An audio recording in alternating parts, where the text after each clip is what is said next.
अस्सलाम वालेकुम दोस्तों, मैं हूं सैयद उमर फारूक अपने चैनल उमर स्पीक्स की एक और एपिसोड के साथ आपकी खिदमत में हाजिर हूं। दोस्तों, आज के एपिसोड भी हज स्पेशल एपिसोड है और आज के एपिसोड में मैं बहुत सारी अच्छी खबरें भी आपके साथ शेयर करने जा रहा हूं जो इंटरनेशनल न्यूज़ हैं और उसमें कुछ पाकिस्तान से मुतालिक भी हम खबरें शेयर करेंगे। कुछ क्वेश्चन हैं आपके, उनके सवालों का भी मैं जवाब दूंगा। बट वीडियो स्टार्ट करने से पहले आपसे सिर्फ इतनी सी रिक्वेस्ट है कि अगर आप हज और उम्रा से रिलेटेड लेटेस्ट इन्फॉर्मेशन से बिल्कुल वाकिफ रहना चाहते हैं तो नीचे दिए गए सब्सक्राइब के बटन पे अभी क्लिक करें ताकि आप हज और उम्रा से रिलेटेड लेटेस्ट इन्फॉर्मेशन से वाकिफ रह सकें।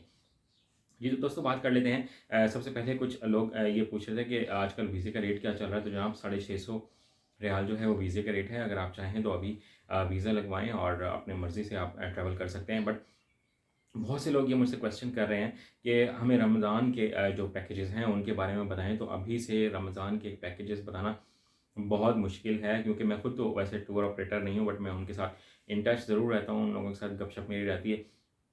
तो पैकेजेस जो हैं इस वक्त, जो जितने भी ट्रैवल एजेंट्स हैं वो जनाब कहते हैं कि अगर आप इस वक्त हमारे पास आए हैं तो आपने इसी वक्त पैकेज अगर लेना है तो हम उसकी प्राइस बताते हैं। अगर आप यहाँ से उठ के जाएंगे 10-15 मिनट के बाद वापस आएंगे तो उस वक्त का फिर अगर कोई रेट कम हुआ तो कम बताएंगे, अगर बढ़ गया तो फिर आपको ज़्यादा पे करना पड़ेगा। तो इस वक्त इतनी अनसर्टेनिटी है मार्केट में, तो अल्लाह ताला रहम फरमाए हमारे मुल्क के हालात पे।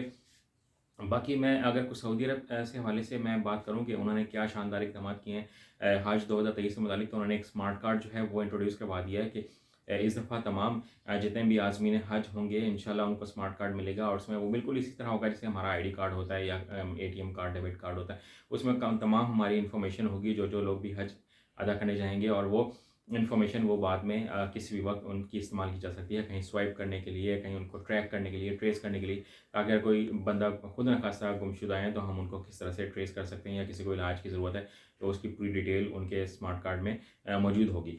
ये बड़ी ज़बरदस्त सर्विस जनाब सऊदी गवर्नमेंट ने स्टार्ट की है और वो अपने विजन 2030 को बहुत ही ज़बरदस्त तरीके से अपने साथ लेकर चल रहे हैं। कुछ आप लोगों के मज़ीद क्वेश्चंस भी हैं, मैं उसके बारे में भी रिप्लाई कर दूं। बहुत से लोग पूछ रहे हैं कि मॉडर्ना वैक्सीन हमने लगवाई हुई है तो क्या वो चल जाएगी।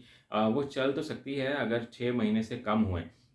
अगर 6 महीने से ज़्यादा आप लोगों को हो गए हैं मॉडर्ना वैक्सीन लगवाए हुए तो आप फ़ौरन फाइज़र की बूस्टर शॉट लगवा लें। फिर यूके से कुछ लोगों का क्वेश्चन है कि जनाब आप उसके बारे में डिटेल बताएं। तो आप लोग तो बड़े खुशनसीब हैं जो कनाडा के मेरे व्यूअर्स हैं, यूएसए के हैं, यूके के हैं, और पूरे दुनिया से जो लोग व्यूअर्स हैं वो बड़े खुशनसीब हैं कि आप लोग वो 58 ममालिक में शामिल हैं जो लोग ऑनलाइन अप्लाई कर सकते हैं। सऊदी गवर्नमेंट ने जनाब बिल्कुल अपना पोर्टल ओपन कर दिया। आप नसुक ऐप के थ्रू अब आप ऑनलाइन अप्लाई कर सकते हैं और अपना पैकेज खुद से क्रिएट कर सकते हैं, अपने हज को खुद से प्लान कर सकते हैं। तो आप लोगों को तो हमारी तरह किसी का मोहताज गवर्नमेंट का या प्राइवेट टूर ऑपरेटर का होने की ज़रूरत नहीं है।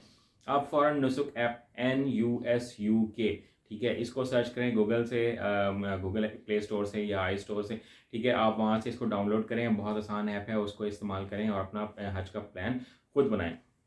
कुछ जो मेरे इंडिया के व्यूअर्स हैं मैं उनको बहुत मुबारकबाद देना चाहता हूँ कि जनाब वहाँ पे हज एप्लीकेशन स्टार्ट हो गई हैं, और आप लोगों को बहुत बहुत मुबारकबाद क्योंकि इतने ज़बरदस्त काम जो हज कमेटी ऑफ इंडिया ने किए हैं वो पाकिस्तान में किसी ने नहीं किए। और उन्होंने जनाब जो 80% कोटा है, 80% जो कोटा है वो प्राइवेट से हटाकर गवर्नमेंट सेक्टर को दिया, जिससे हज अखराजात 50,000 कम हो चुके हैं।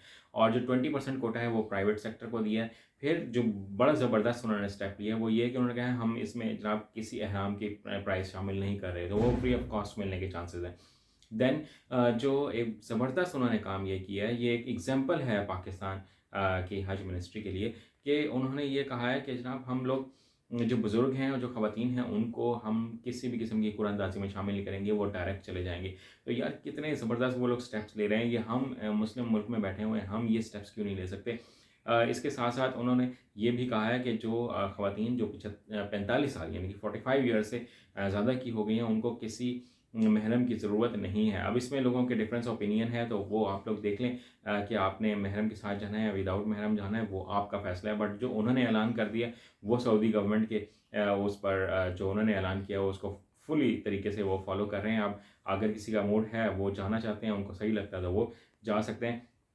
फिर मैं कुछ 1-2 और सवालात मैं यहाँ से लेना चाहता हूँ, मैंने वो अपने पास सेव करके रखे हुए हैं कि जनाब प्राइवेट जो है उसका कब ऐलान होगा। तो प्राइवेट पहले तो होगा गवर्नमेंट सेक्टर का ऐलान पाकिस्तान में, ठीक है। जो लोग अप्लाई करेंगे उसके लिए वो लोग अप्लाई करेंगे और उसके बाद जब वो प्रोसीजर कंप्लीट हो जाएगा उसके बाद प्राइवेट सेक्टर वाले होंगे। प्राइस आप लोग पूछ रहे हैं तो प्राइस जनाब 13 लाख तक हो सकती है प्राइवेट सेक्टर की। फिर हमारी एक सिस्टर है, उन्होंने ये पूछा कि ये जो गवर्नमेंट सेक्टर का जो हज होगा, जो गवर्नमेंट सेक्टर के थ्रू लोग हज करेंगे, उसमें भी डिफरेंट कैटेगरीज होती हैं, हम उसमें कैटेगरी सिलेक्ट कर सकते हैं। तो उसमें कोई कैटेगरी नहीं होती, सब लोग सेम ही कैटेगरी के होंगे। आप जब गवर्नमेंट हज के थ्रू अप्लाई करेंगे तो सब लोग इक्वली ही ट्रीट होंगे, जहाँ पर भी वो ठहरेंगे सब लोग बराबर ही ट्रीट होंगे। तो ये मैंने आपके कुछ सवालों के मैंने जवाब दे दिए हैं। अब इसमें मज़ीद अगर कोई क्वेश्चन हो तो आप मुझसे कमेंट सेक्शन में पूछ सकते हैं, तो मैं पूरी कोशिश करूँगा कि मैं आपको उसका रिप्लाई कर दूँ। चैनल पर अगर नहीं तो चैनल को सब्सक्राइब कर लीजिएगा। अपना अपने घर वालों का बहुत ज़्यादा ख्याल रखिएगा। अल्लाह हाफ़िज़।